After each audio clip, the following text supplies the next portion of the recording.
کے حیران رہ جائیں گے۔ اس اسٹوری میں لڑکی کی بارات آتی ہے۔ بارات آتی ہے، لڑکا کہتا ہے کہ ہمیں نکاح کے ٹائم پہ، سلامی کے ٹائم پہ بائک چاہیے۔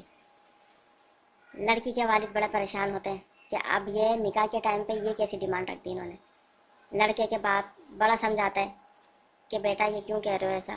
لڑکی کا باپ سمجھاتا ہے مگر وہ لڑکا نہیں راضی ہوتا، کہتا ہے مجھے بائک چاہیے تو نکاح پہ سائن کروں گا، نکاح نامے پہ، ورنہ نہیں۔ لڑکی تک یہ بات پہنچتی ہے، لڑکی کہتی ہے کہ ابا آپ اس سے راضی ہو جائیں، آپ بائک کا بول دیں۔ باپ بولتا ہے بیٹا میرے پاس تو اتنے پیسے ہیں نہیں، میں کیسے رخصتی کے ٹائم پہ اس کو بائک دے سکتا ہوں، میرے پاس تو اتنے پیسے ہی نہیں ہیں۔ لڑکی کہتی ہے کہ ابا آپ ہاں کہہ دیں۔ باپ جا کے بول دیتا ہے ٹھیک ہے آپ کو بائک مل جائے گی۔ پھر لڑکی کہتی ہے کہ مجھے بھی، میری بھی ایک ڈیمانڈ ہے۔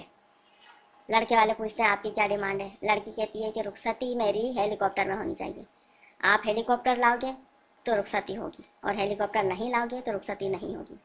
لڑکے کے والدین کہتے ہیں یہ کیسی ڈیمانڈ ہے؟ لڑکی کہتی ہے آپ کے بیٹے کی ڈیمانڈ تھی بائک ہونی چاہیے، ہم راضی ہو گئے، اب میری ڈیمانڈ ہے ہیلی کاپٹر ہونا چاہیے تو رخصتی ہوگی ورنہ نہیں ہوگی۔ یہ سن کے سب نے اس سے معافی تلافی کی، لڑکے کو سمجھایا کہ ایسا نہیں کرو، بارات واپس چلی جائے گی، ہاتھ میں کچھ نہیں آئے گا۔ خیر لڑکے کو بھی اس ڈیمانڈ سے بڑا شوق پہنچا، کہنے لگا چلو ٹھیک ہے میں اپنی ڈیمانڈ واپس لیتا ہوں۔ اس طریقے سے پھر اس لڑکی کی رخصتی ہو گئی۔ نہ اس نے اتنی ڈیمانڈ کرنی چاہیے تھی، نہ ایسا ہوتا۔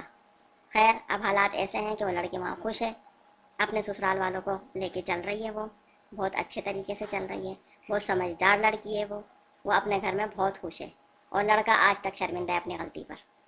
تو ایسی ڈیمانڈ نہ رکھیں کہ جو کہ لڑکے والے یا لڑکی والے بالکل اینڈ ٹائم پہ پریشان ہو جائیں۔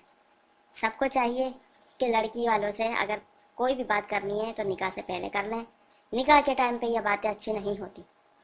آپ سب کو میرا یہ میسیج ہے کہ نکاح سے پہلے آپ لوگ جو کچھ بھی کہنا چاہیں، جو کوئی بات کرنا چاہیں، کلیئر کریں، نہ لڑکی کی زندگی خراب ہو نہ لڑکے والوں کی۔ اللہ حافظ۔